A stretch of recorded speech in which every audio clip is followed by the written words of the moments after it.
Assalamualaikum warahmatullahi wabarakatuh. Kami dari kelompok 1E ingin mempresentasikan dari diskusi kami, yaitu tentang pricing dan costing.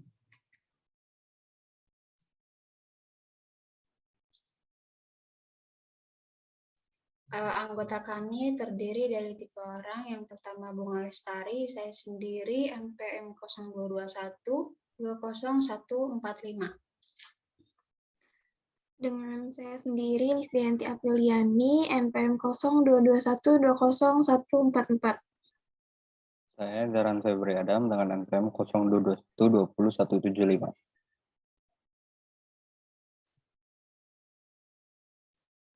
Yang pertama yaitu ada pricing. Apa itu pricing strategi? Strategi penetapan harga atau pricing strategi adalah metode yang bisa perusahaan gunakan untuk menentukan produk atau layanan mereka. Menetapkan harga merupakan poin krusial yang menjadi salah satu penopang proses bisnis secara keseluruhan. Hal ini karena harga produk bergantung pada jumlah biaya produksi atau cost of goods.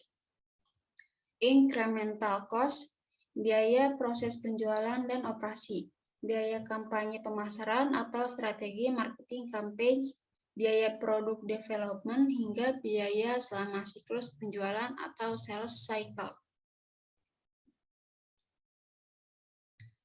Selanjutnya yaitu penetapan harga ini juga menjadi elemen utama untuk menentukan profit atau keuntungan dalam bisnis, sebab dengan harga yang tepat dan sesuai, suatu produk akan lebih mudah untuk terjual di pasaran. Ini karena penentuan harga yang tepat akan menciptakan demand atau permintaan yang optimal dari konsumen dan mitra bisnis, hingga meningkatkan angka retensi.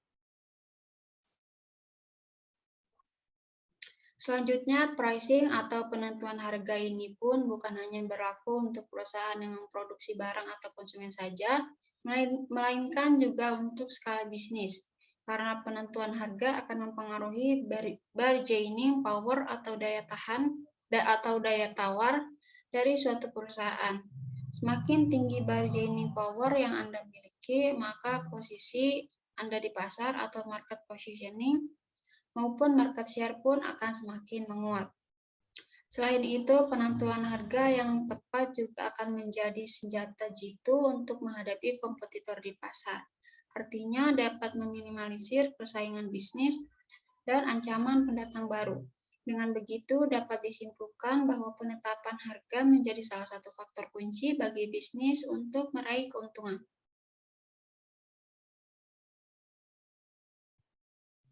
Selanjutnya, manfaat pricing untuk bisnis. Mengutip dari Crown, berikut ini adalah beberapa manfaat dari pricing yang bisa didapatkan.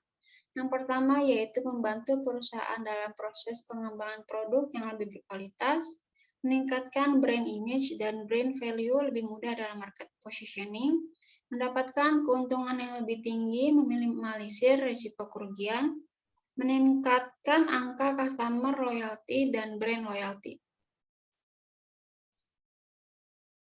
Selanjutnya, cara menetapkan harga atau pricing. Untuk menentukan harga yang sesuai dengan produk dan kebutuhan bisnis, ada beberapa langkah yang perlu perusahaan terapkan dengan seksama, yaitu yang pertama berdasarkan total biaya yang perusahaan keluarkan. Perusahaan harus menentukan harga jual dengan berpedoman pada total biaya untuk memproduksi suatu produk. Nantinya perusahaan perlu melakukan perhitungan untuk mendapatkan laba atau profit margin. Sehingga fungsi utama dari strategi ini adalah untuk mendapatkan untung sebesar-besarnya. Artinya dalam proses pricing, Anda harus mampu mematok harga yang dapat menutupi biaya produksi dan menghasilkan keuntungan dalam bisnis. Yang kedua yaitu menetapkan BEP atau break-even point. BEP atau break-even point adalah titik keseimbangan hasil dari pendapatan dan modal yang perusahaan keluarkan. Secara gamblang, strategi ini akan membuat bisnis atau perusahaan tidak akan mendapatkan keuntungan. Meski begitu, strategi ini memberikan jaminan bahwa perusahaan tidak akan mendapatkan kerugian atau mengalami pure risk. bahkan justru bisa menemukan keseimbangan dalam pasar. Selanjutnya yang ketiga yaitu ada markup. Mengutip dari Profitwell, pada dasarnya markup sendiri mengacu pada cara menetapkan harga jual dengan mempertimbangkan harga pokok di awal pembelian. Sehingga markup sendiri menunjukkan harga jual yang biasanya lebih besar ketimbang biaya produksi. Jadi semakin tinggi markup, maka keuntungan perusahaan pun akan semakin besar. Yang keempat, ada riset demand atau permintaan pasar. Caranya adalah dengan mengamati tingkat demand atau permintaan pasar terhadap produk yang ditawarkan. Fungsi utama dari strategi ini adalah untuk memahami kebutuhan target pasar dan kesulitan yang mereka hadapi atau customer pain point.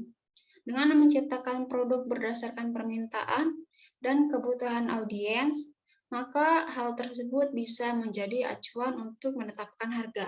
Semakin tinggi permintaan konsumen terhadap produk tertentu, maka akan semakin tinggi pula harga yang bisa Anda tetapkan. Yang kelima yaitu ada melakukan analisis kompetitor.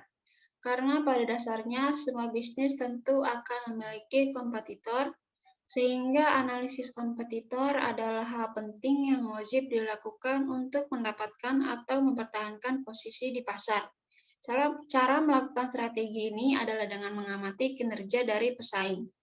Misalnya adalah melihat kualitas produk yang mereka tawarkan pada customer, pasokan barang, serta harga yang mereka patok untuk tiap produknya. Dengan strategi ini, perusahaan bisa menentukan harga yang sekiranya lebih terjangkau bagi konsumen.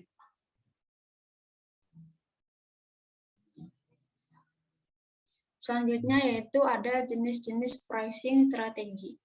Cost plus pricing yaitu jenis ini bisa disebut sebagai markup pricing. Ini merupakan strategi yang paling sering diterapkan oleh perusahaan. Yang bisa dilakukan hanyalah mematok harga di atas biaya produksi untuk mendapatkan keuntungan. Selanjutnya ada competition based price pricing. Sesuai dengan namanya, jenis penetapan harga yang satu ini bergantung pada harga kompetitor diterapkan. Bisa menjual produk lebih murah untuk menawarkan harga kompetitif.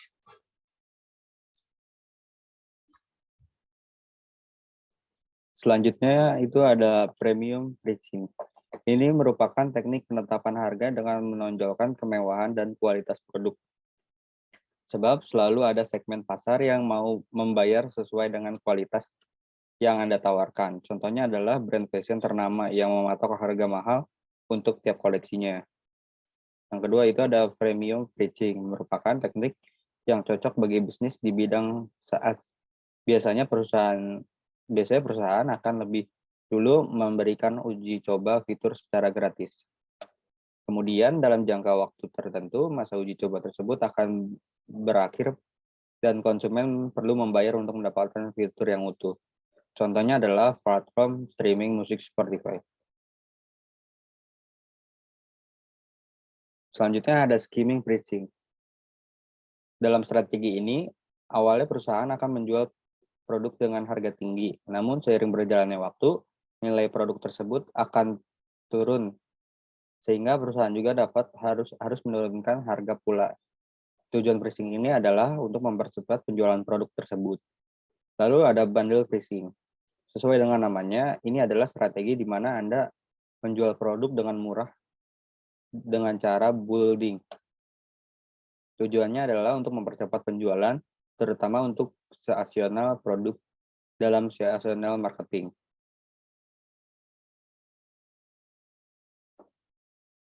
Di sini ada long run pricing, long run cost. Dalam jangka panjang, perusahaan dapat merubah atau menambah semua faktor produksi yang digunakan. Lalu ada jenis biaya produksi. Biaya yang dikeluarkan oleh perusahaan dapat dikelompokkan dalam dua kategori, yaitu biaya eksplisit dan biaya tersembunyi. Biaya eksplisit. Biaya eksplisit adalah pengeluaran perusahaan yang berupa pembayaran dengan uang tunai untuk mendapatkan faktor-faktor produksi yang diperlukan untuk melakukan kegiatan produksi. Contoh biaya eksplisit adalah contoh biaya tenaga kerja, mesin, tanah, bangunan, bahan baku, dan sebagainya. Biaya eksplisit tersembunyi yaitu biaya tersembunyi atau inputting cost adalah taksiran pengeluaran terhadap faktor-faktor produksi yang dimiliki oleh perusahaan. Contoh biaya implisit tersembunyi adalah biaya untuk keahlian produsen, modal sendiri, yang digunakan oleh perusahaan. Pengeluaran ini ditaksir dengan menilai pendapatan paling tinggi jika produsen bekerja pada perusahaan lain. Naksir modal dapat dilakukan dengan menilai jika modal dipinjamkan atau diinvestasikan pada kegiatan ekonomi lain. Sedangkan untuk menaksirkan biaya bangunan dapat dilakukan dengan menilai jika disewakan ke pihak lain. Target costing. Beberapa menurut sumber tentang target costing yaitu menurut Mulyadi pada tahun 2007, target costing merupakan sistem akuntansi biaya yang secara efektif dapat digunakan oleh manajemen di dalam mengelola biaya pada tahap desain dan pengembangan produk. Menurut Wiguna dan Sormin pada tahun 2007, target costing adalah penentuan biaya yang diharapkan untuk suatu produk berdasarkan harga yang kompetitif, sehingga produk tersebut akan memperoleh laba yang diharapkan. Target costing sama dengan harga pasar dikurang laba yang diinginkan. Next. Menurut Hirmawan dan Panjaya pada tahun 2005, target costing mempunyai dua tujuan, yaitu untuk mengurangi biaya produk baru agar tingkat keuntungannya yang dikehendaki dapat tercapai. Yang kedua itu untuk memotivasi seluruh karyawan perusahaan agar memperoleh laba target pada saat pengembangan produk baru dengan menjalankan metode target costing di seluruh aktivitas perusahaan. Jenis dan sumber data. Jenis data yang digunakan dalam penelitian ini adalah data kuantitatif dan kualitatif menurut Indriantoro dan Supomo tahun 1999. Yang pertama ada data kualitatif yang terdiri atas gambaran umum perusahaan, sejarah, dan struktur organisasi, jenis tambahan yang digunakan, proses produksi, ketentuan penetapan harga, serta gambaran umum pesaing. Yang kedua ada data kuantitatif yang terdiri atas laporan biaya produksi, penetapan harga jual, sumber daya yang dimiliki material, dan tenaga kerja dalam proses produksi.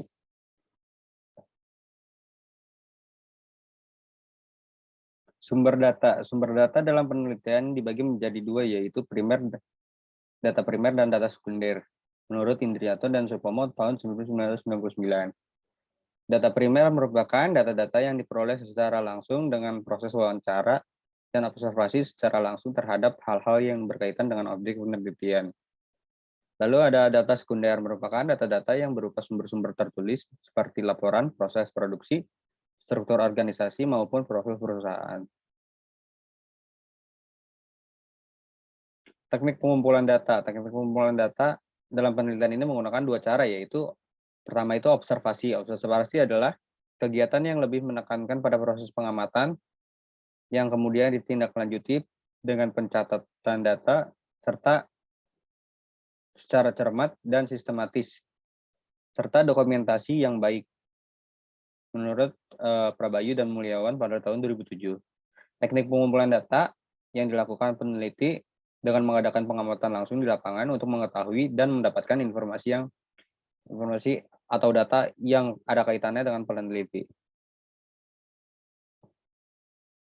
Wawancara adalah proses tanya jawab atau instruksi antara pihak pencarian data atau peneliti selaku pewawancara dengan responden atau narasumber yang berposisi sebagai pihak yang diwawancara, menurut Prabayu dan Mulyawan pada tahun 2007.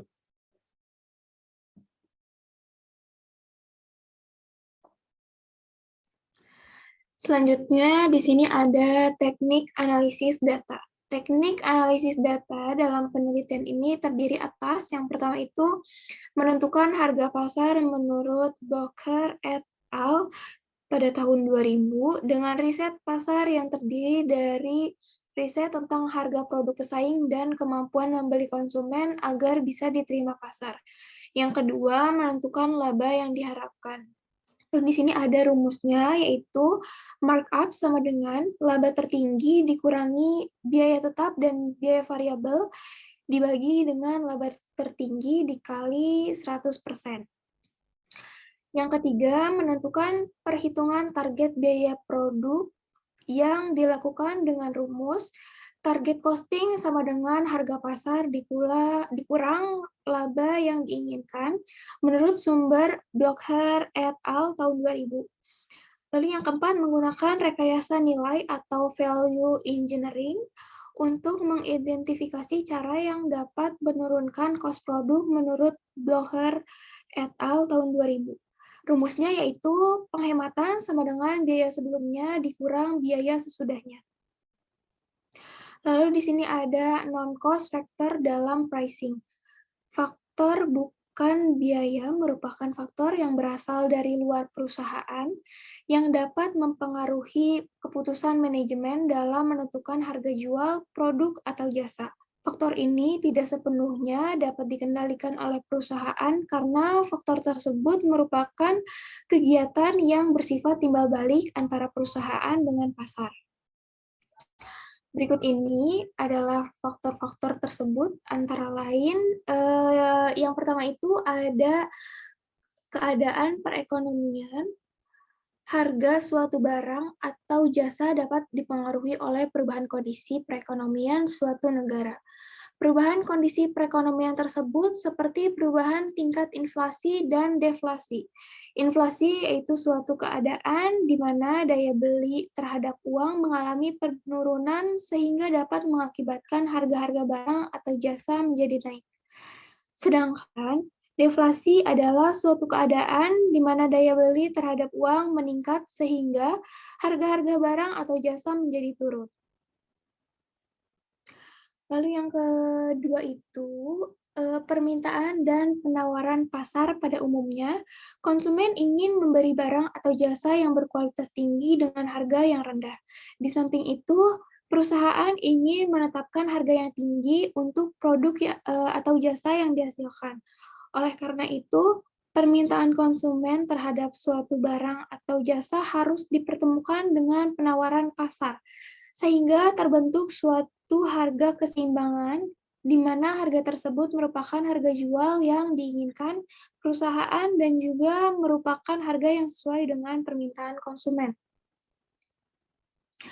Lalu yang ketiga itu ada tindakan atau reaksi pesaing harga barang atau jasa yang ditetapkan oleh perusahaan juga dapat dipengaruhi oleh tindakan atau reaksi pesaing. Tindakan pesaing dapat berupa pemberian potongan harga pada saat tertentu. Salah satu cara yang dilakukan perusahaan untuk menarik konsumennya yaitu dengan menetapkan harga yang lebih rendah dibanding pesaingnya. Lalu yang keempat, yaitu elastisitas permintaan. Elastisitas permintaan adalah kepekaan perubahan permintaan akan barang atau jasa terhadap perubahan harga. Elastisitas ini membantu manajer untuk memahami apakah suatu bentuk permintaan itu elastis atau inelastis.